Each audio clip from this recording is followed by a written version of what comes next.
everybody. This is Carol Maletta. Welcome to the Parenting 411 podcast, where we share information parents need from sources they can trust.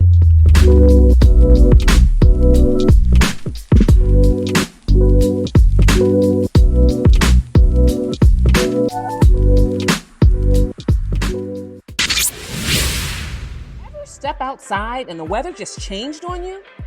That's why I love my Columbia jacket. It's lightweight, packs easy, and goes anywhere. I've got to tell you, I've traveled between all kinds of climates in the same day, from a brisk but sunny day to falling snow.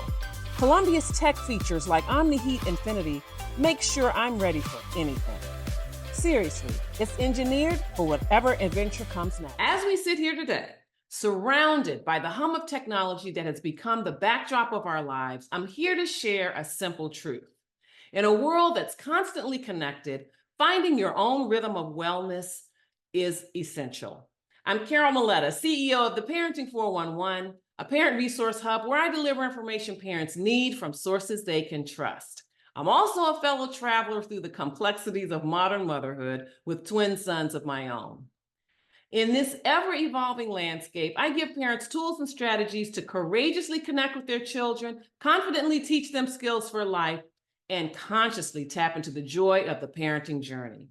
Today, we're here to explore not only how we can coexist with technology, but how to make it a harmonious part of your wellness journey. So let's get started. Our world has been transformed dramatically by technology over the past 30 to 50 years. There was a time when the most advanced gadgets and applications were reserved for the military, manufacturing, or science. But today, we consumers have so much functionality right at our fingertips. At home, we can prepare meals faster. We can have a pot of hot coffee waiting for us when we wake up in the morning. And we can control appliances and the lights around the house with the sounds of our voices.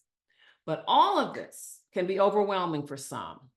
I can remember smartphones came out and everyone was rushing to get one, but I was holding out because I just thought it was a slippery slope to technology taking over my life. It's like a computer in your hand, everybody said. I don't want a computer in my hand. I have a laptop. I have a desktop. I need a phone. That's it. And, I had enough complexity in my life with my children, one of whom had special needs, and I just felt like I wanted to keep things simple. Plus, I could already see that with all of this access to information and the exponential capabilities that it gave us, the expectations of everyone around us, at work, at school, and everywhere, would go through the roof because we are expected to know more, do more, and be accessible more of the time because of what technology does for us. What started as an instrument of empowerment can quickly become a source of stress if we let it. Now, in the end, I became a believer, of course, but I'm still going to dive into some tips that helped me preserve wellness in a wired world. First, I learned to embrace technology. You can't fear technology. You've got to build a productive relationship with it.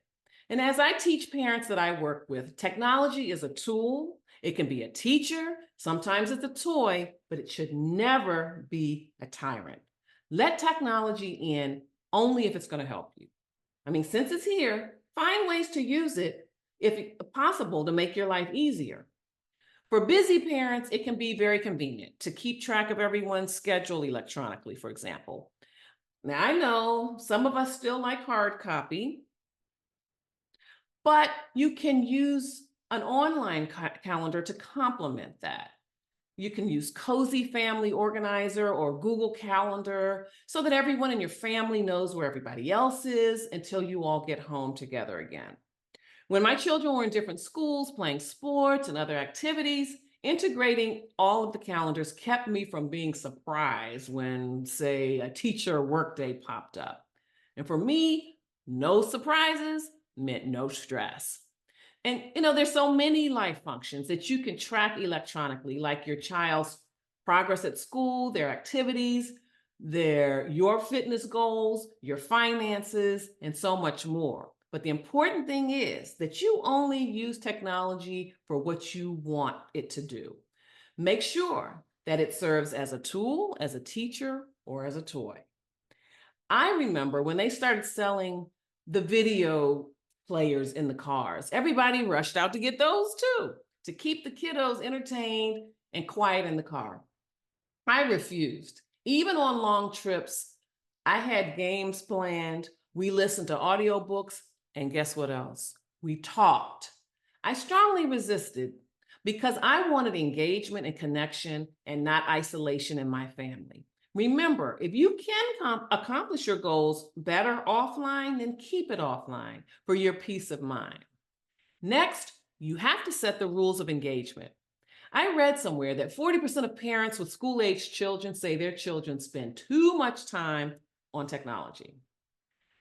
I know some of that happens during school instruction during the day, but at home, I have to ask you, who's in charge?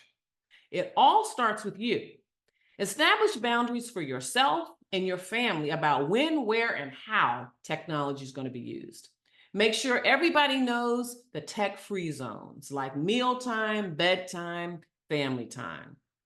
And draw up a family agreement in writing.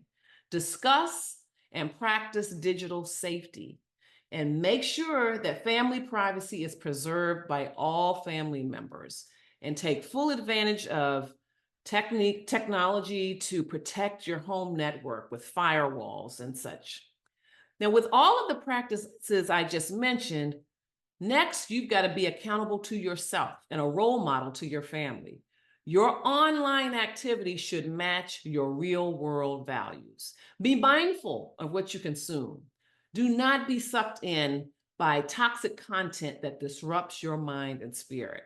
Research revealed that many mothers are left feeling inadequate and hopeless after watching the seemingly perfect lifestyles presented by mom influencers on social media.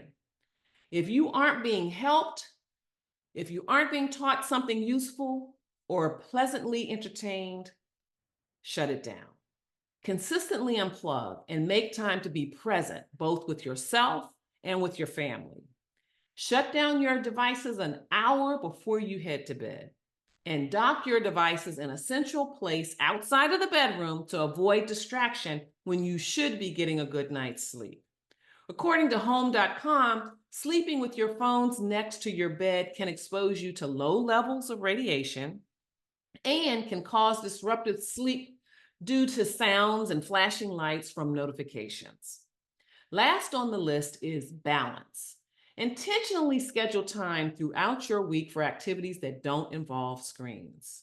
Walks outside, exercise, music, quiet time, all of that can clear your mind from the onslaught of information that's constantly coming your way through screens and technology. You can also allow some time for entertainment with technology on your own terms.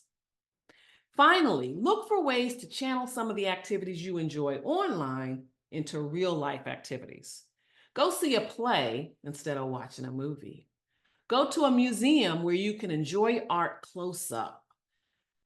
Go to restaurants where you can sample global cuisine and take in the sights, the scents, and the tastes of the culture. As you can see, technology doesn't have to be the enemy. It can indeed be an ally. Wellness in the digital age is possible, but you do have to take the lead.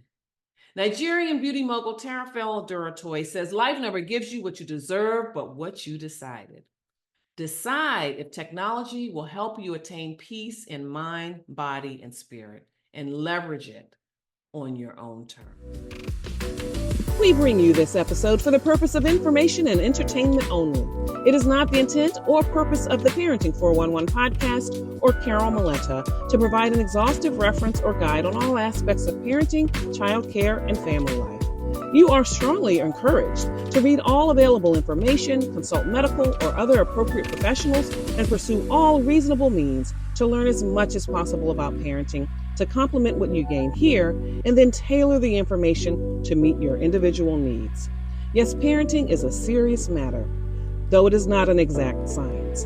The context and insights offered in this and every episode represent an account of knowledge and personal experiences of the host and any featured guests for the viewers' and listeners' information and consideration.